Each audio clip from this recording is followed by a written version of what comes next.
Welcome to an exclusive interview with Assistant Secretary General for Humanitarian Affairs and Deputy Emergency Relief Coordinator Joyce Msuya. That is in Kuwait to take part in the Global Humanitarian Overview for the year of 2025 under the theme Strengthening Global Solidarity and Empowering Local Communities. ASG, Joyce, thank you for joining us here today. Thank you very much, Yusuf. First of all, it's an honor and pleasure to have you here. And we realize all of your work and effort that you've been putting for the past years, and hopefully we'll be putting for the future. If you would allow me, I would like to start with my first question. Please. Joyce, why is the GHO so critical to address humanitarian needs? The Global Humanitarian Overview 2025 is so critical for three main reasons. Mm-hmm. One is it sets the direction of travel of how many people we are trying to serve as humanitarian community, but also giving a global picture of how many people are in need. Second, equally important, is how much funding will we need to raise to provide humanitarian assistance to people in need. And then lastly, the Global Humanitarian Overview talks about the importance of partnerships. The UN cannot do this work alone. We need all member states, local organizations, even private individuals to help us. So it is a short document in a summary that says we will have 300 million people who will require some sort of humanitarian assistance in 2025.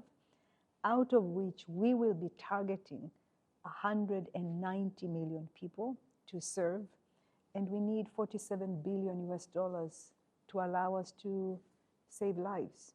Just before we get into the funding, I would like to ask you, I would like to go with you on a personal level, if you would allow me, please. Please.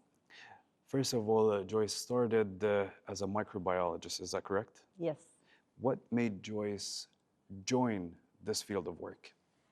So when I was younger, my dream was to become a doctor. Mm-hmm. I grew up in Tanzania, and I was one of the first Tanzanian women who went into sciences. And I thought the medical profession, particularly focusing on research, trying to understand how are the diseases being formed, why are human beings getting sick? Mm-hmm. What are these viruses? I was curious about the science behind diseases. So I went into microbiology, and I was doing very sound work in the lab with test tubes and centrifuges and everything. And then I realized I was hungry for something bigger than myself, bigger than viruses. I really wanted to touch people's lives. And I stopped doing microbiology and basically branched off into public health. And the reason why I went into public health, because one, I really wanted to understand how can I have a global impact rather than a local impact? How can I have, you go home and you feel good that you've made a difference in this world. So fast forward now, I'm a mother. And what really keeps me going is the fact that no matter how hard this job is, when I go home, I look at my children and I feel and deeply believe that Mama has tried to do something better for the world. So the transition from microbiologist to now humanitarian has actually been fascinating, because also I'm finding out as a humanitarian, I depend a lot on numbers, on facts. We talked about how many people I need. Mm-hmm. That's what I was doing when I was in the lab, looking at the facts. So for me, I've always been driven by the noble cause and the strong purpose of doing something better for the world and serving humanity. I wouldn't say that you have changed fields. You were in humanitarian field even as a scientist before you go into that field.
ASG, Joyce, I want to now talk about funds because you mentioned something that's very important. As a mother, you have put your family aside to also look at other families and help them out and be there for them. I want to talk about the funding. You're helping out 32 countries. Certain people would find 47 billion US dollars an exaggerated amount of money. Now, is it? I mean, let me put the $47 billion in context. We're asking $47 billion to serve global humanitarian In reach 32 different in countries. 32 different countries. Compare that to a number, $47 billion is less than 4% of the global financial markets profits, less than 4%. And here, the $47 billion we're asking will make a difference between a starving child, providing safe places for children to play in places like Gaza, in Yemen, in Afghanistan, in Democratic Republic of Congo, but also saving women who have gone through gender-based violence. I think it's also important to know the $47 billion is not just for the UN or humanitarian. Correct. We're supporting and we are working through local and national NGOs. At this meeting today, you heard the story from Lebanon. Correct. The organization that, despite what is happening in Lebanon, they're still providing services to Lebanese and refugees in Lebanon. So in comparison, comparing the cost of not having $47 billion for peace, for security, for humanity, it's a drop in the bucket. Think about cryptocurrency. Think about the 1%, the richest people in the world. Are making more. Who are making way more. So this is a true humanity call between our own values. So a 47 billion US dollars contributed to humanitarian cause and is considered a very small amount compared to world economy.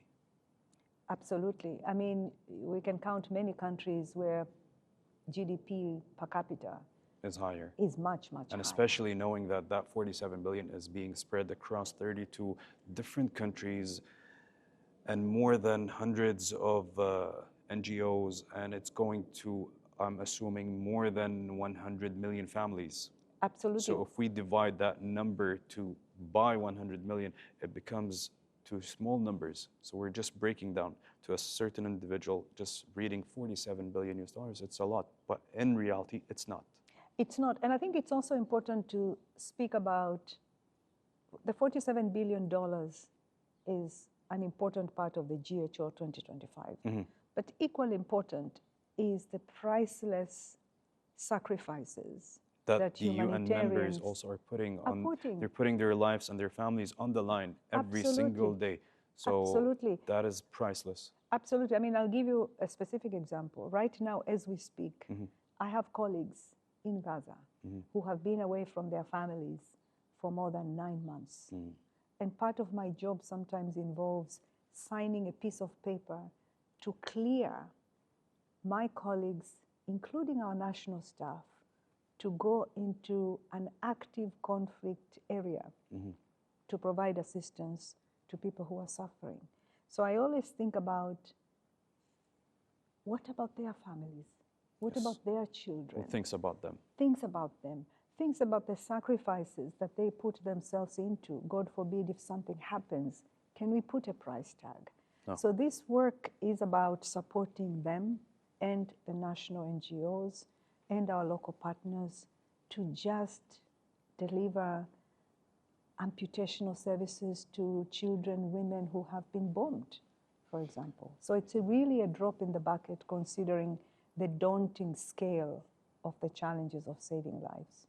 Just brought up to my attention a very important fact. Every single UN member is putting their lives at risk to look after others. Who's looking after them? You know, that's a very good question. Every morning when I wake up, I think about exactly that. No matter how hard my job may be, when I think of colleagues, when I think of humanitarians who show up day in, day out to serve others, it gives me humility, but also a desire, deep commitment to serve. So we check, part of my job involves checking in, for example, on OCHA staff to see, are they okay? Are their families okay?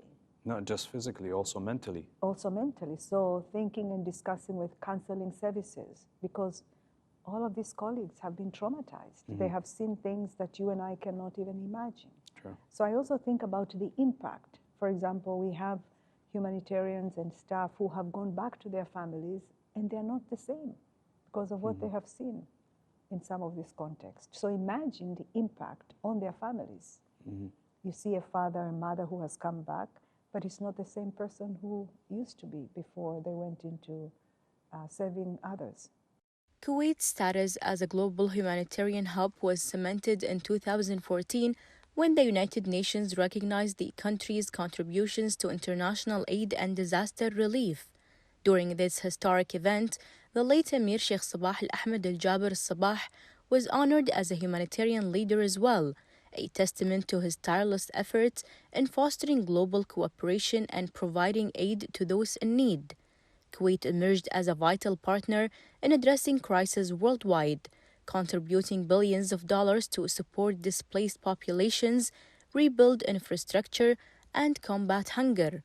The vision of its political leadership emphasizes the importance of uniting nations to alleviate suffering, with Kuwait hosting major donor conferences for crises such as the Syrian conflict and pledging significant financial and logistical resources to aid victims of war and natural disasters.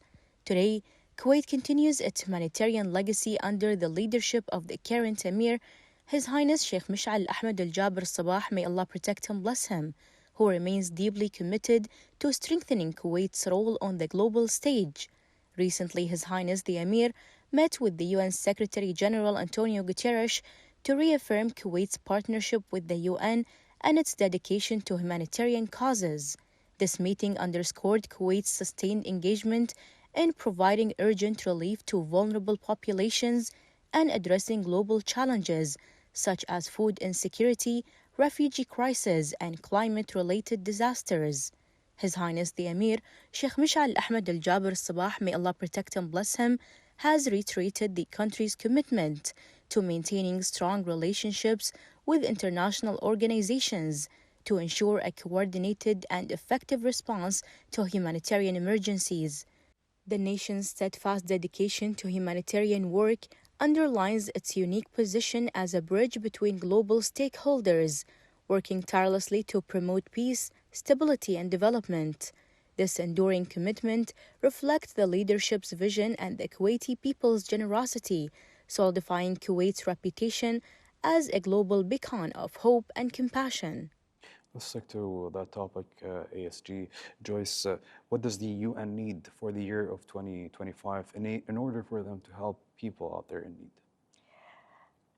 I would say we need three things. You know, when you look at the world at the moment, it's very divided. There is too much suffering.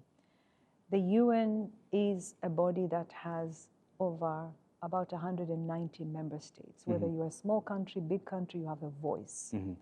At the moment, there is no alternative to the UN. So one is we need strong support to multilateralism, strong support to UN's work in humanitarian space. The second is respect for international humanitarian law. What is happening in Sudan, what is happening in Gaza is unacceptable. So this requires collective political will and courage to respect international humanitarian law. I mean, we owe it to our own children, you know, and the future. Correct. Third, we need funding because we are as good as the resources we receive to allow us to deliver a span array of humanitarian assistance to people who need the most. And for 2025, it's 300 million people, and we are targeting 190 million people in 32 countries.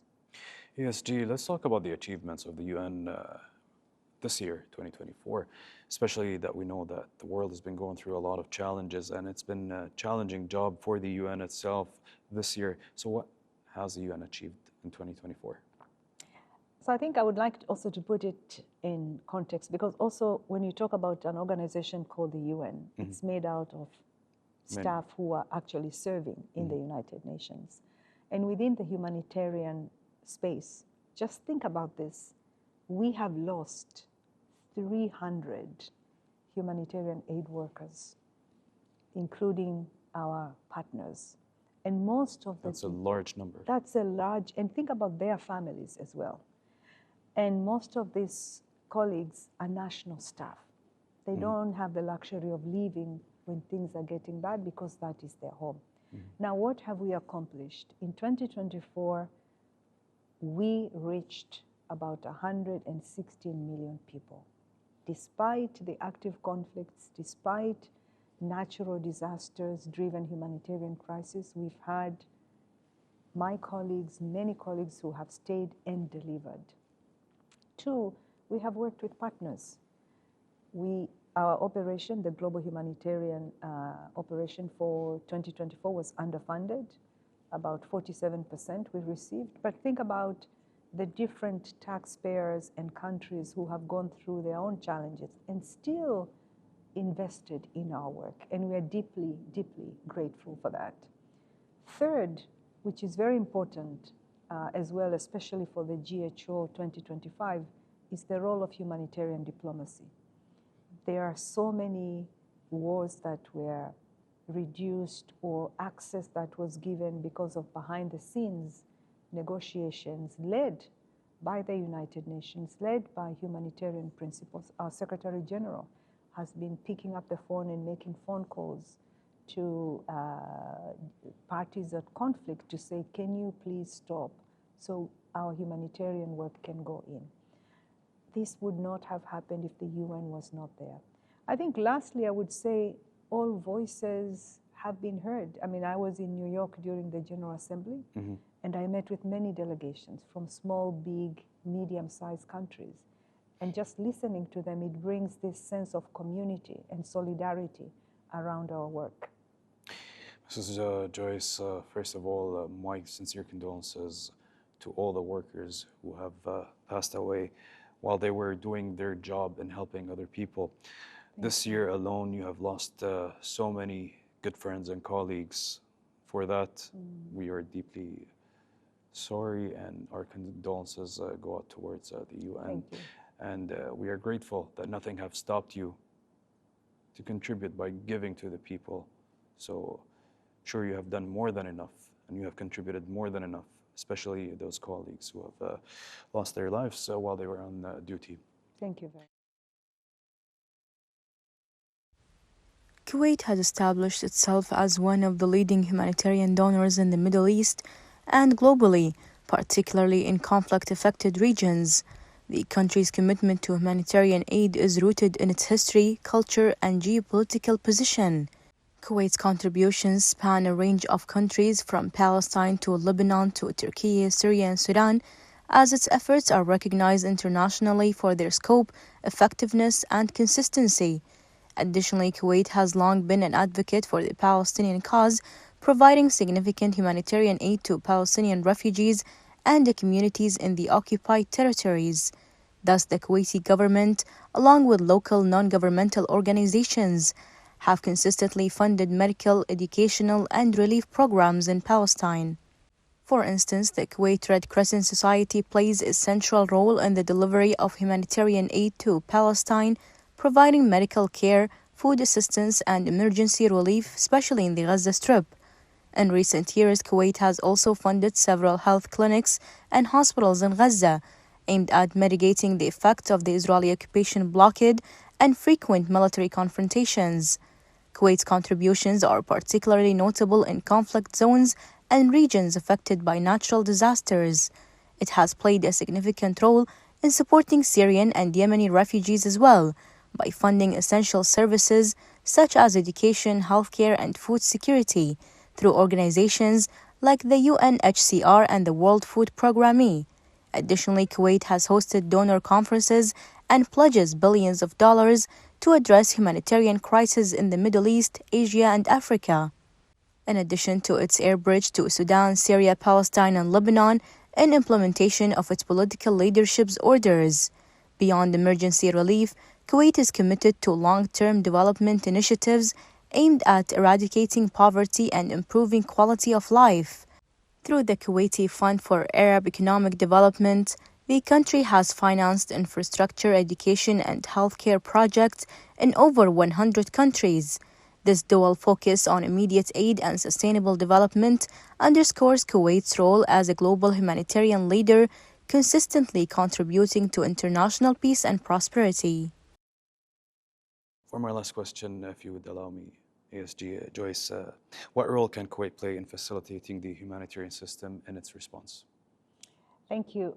Kuwait has amazing opportunities to give. I mean, because I see the forest call the world, let me just give you my 3 admirations about this country. One is, if you look at the history of Kuwait and the United Nations, Kuwait has been an unwavering, neutral supporter of the United Nations for over 6 decades. Unwavering, I underline. True friends, unwavering of the United Nations, which is linked to the support of multilateralism. That is number 1. Number 2 is the generosity of Kuwait, which goes above and beyond what the government of Kuwait gives us. Private sector, citizens of Kuwait, they're incredibly generous to give back to humanity, and we are incredibly, incredibly grateful. Third, Kuwait being a neutral member state of the United Nations brings massive credibility. They have been convening, for example, other countries to raise funds for crises such as Syria, Afghanistan, Gaza. But this is a very unique role because there's no baggage around Kuwait. And at a time when we are looking at this region that is burning, for me, Kuwait gives me a glimpse of hope. When I landed at the airport, the smiles of the people and the embrace of Kuwait. Look at the event here, what the Ministry of Foreign Affairs has done, and seeing the Deputy Minister of Foreign Affairs deeply committed and asking the right questions. What can we do to support local partners after hearing a colleague from Lebanon? That gives me hope. When I leave this country, despite the hard projection for 2025, this is the currency of humanitarian Kuwait. Well, thank you so much for your kind words. And us as Kuwaitis and humans, we find that our job, and it's not a job, it's something that we enjoy doing. We like to help anyone who's in need and be there for everyone, whether in Kuwait or outside of Kuwait. And thank you for joining us here today. And it's a pleasure to have you here with us in Kuwait, especially. Thank you so much. Thank you. My only regret, I'm staying too short. Shukran. Hopefully we look for a future invitation. Inshallah. Inshallah. Thank you. Thank you so much. Thank you very much. Thanks for being Thank with you. us. Ladies and gentlemen, that was Assistant Secretary General for Humanitarian Affairs and Deputy Emergency Relief Coordinator Joyce Msuya. Thank you for joining us and have a good evening.